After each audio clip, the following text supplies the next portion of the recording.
Seth Rogen gave his opinion about cancel culture. Let's see what he had to say. Saying terrible things is bad. So if you said something terrible, then that's something you should confront in some way, shape, or form.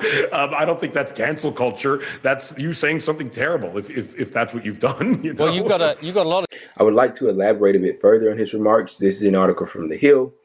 In an interview with the Breakfast Program to promote his new collection of essays, Yearbook, Rogen was asked about moments from his own past films that have received new looks or even criticism in recent years. There are certain jokes that for sure have not aged well, but I think that's the nature of comedy, he said. I think conceptually those movies are sound, and I think there's a reason they've lasted as far as people still watching and enjoying them today. Jokes are not things that necessarily are built to last. To me, when I see comedians complaining about this kind of thing, I don't understand what they're complaining about. If you've made a joke that's aged terribly, accept it. If you don't think it's aged terribly, then say that. So that's basically in a nutshell what he had to say to the comedians or whoever else that get upset and, bitch and moan and whine about cancel culture, is to shut up and accept it. And, if you're saying something that you don't think people are going to like, but you want to say it anyway, then say it and stand on it, and don't bitch and moan about it when people get upset. So I wanted to talk about this because cancel culture, whether you like it or not, whether you want to acknowledge it or not, has become this very prominent term in our discourse today.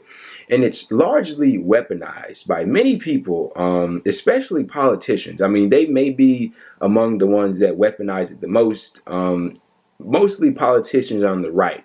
And we're going to get into that in this video. Firstly, I want to start out by saying I think there's a big disconnect when it comes to how cancel culture is viewed among generations. And what I mean by that is I think that cancel culture is viewed differently by people that are younger than it is by people that are a bit older. I feel like if you ask the average young person about cancel culture, they may feel maybe indifferent about it. Some people may support it. Some people may think it's deserved for people to get canceled when they say dumb shit. But when you ask an older individual, I feel like they'll have the exact opposite opinion. They'll go, no, any kind of canceling is dumb no matter what anyone says, and that's that.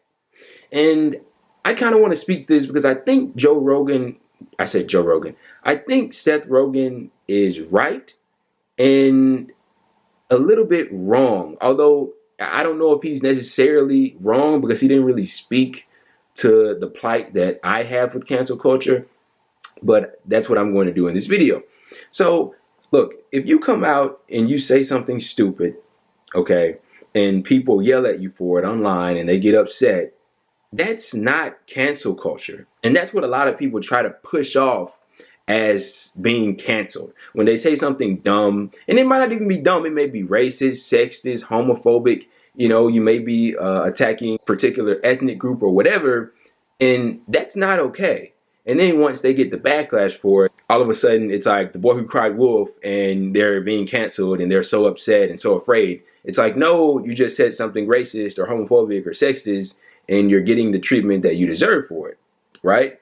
But are there instances when somebody says something quote unquote politically incorrect, something that's not, viewed upon as acceptable in mainstream discourse and they are deplatformed as a result of it? Yeah, it happens. And it just recently happened to a reporter from the AP by the name of Emily Wilder. I'm not sure if you're updated with the situation, but she was a reporter for the AP, a young lady, and she was a part of like pro-Palestine groups back in college. And like some right-wing people looked this up, and long story short, they got her fired from the AP. They got her dismissed. You can look up the story. It's quite fascinating. Very unfortunate for her, of course, but that is something that I would consider a person being deplatformed, being taken away from their job because somebody didn't like remarks that they had to say in the past. She also said some unfavorable things about like political figures on the right, like she may have called them names or whatever. Now, as I've said before, let's use a different scenario. If you're a news anchor, right, and you're on mainstream television, and you blurt out racial slurs on television where everybody can see you, and you lose your job as a result of that, Is that cancel culture? I don't think it is. I think that you violated the terms of service of your job title. I don't think you can spew out racial slurs on mainstream television. Okay? Things like situations like that, I think that okay, you do something like that and you lose your job. Well then that's just what comes with it. That's not cancel culture. That's just you being reprimanded for doing something stupid. And to speak to the fact that other people use cancel culture to basically defend themselves from negative backlash from dumb shit that they say, that's not cancel culture. If you come out and you say something stupid and people attack you for it, well, then they're justified in their assault because you just said something dumb. And then the thing that I love the most is that when that scenario happens, the first thing that these people love to say is, oh, well, freedom of speech. I have freedom of speech. I can say what I want. Okay, well, the people that are coming at you for saying something dumb also have freedom of speech. So it works both ways, but they never look at it that way.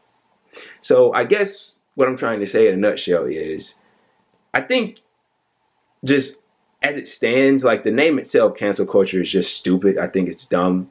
But if you get canceled for having a politically incorrect opinion or something to say, something relatively benign, whether you're in support of some group or what have you, or you make a joke that's distasteful, I don't think that you should have your career ruined or you should be maligned and destroyed as a result of it, you know, and have your life thrown away. That's not okay with me. And some of you may disagree with me when I say this, but I do think cancel culture in its entirety is honestly overblown. Are there instances where people do genuinely get deplatformed and fired and, you know, things like that nature because of this? Yes, of course, not denying that whatsoever.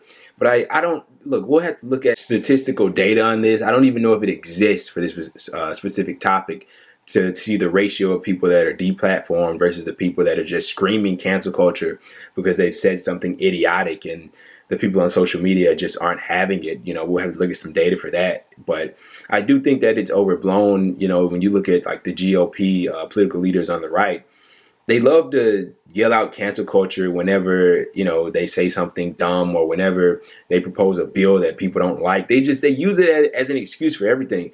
But these are like the same people that hated Colin Kaepernick and wanted to like boycott the NFL and football because this guy, some random NFL player, was exercising his First Amendment rights by taking a knee for the flag.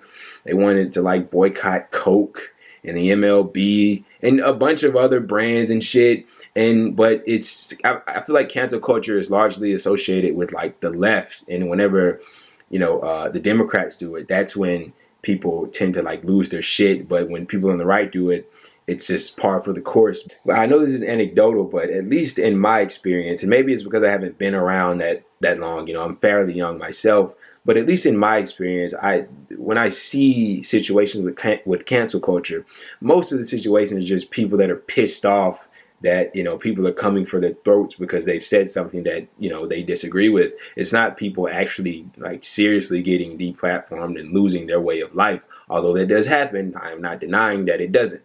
So I think that Seth Rogen has some ground to stand on here, but I do think that there's more to it than just the comedians being butthurt about being canceled.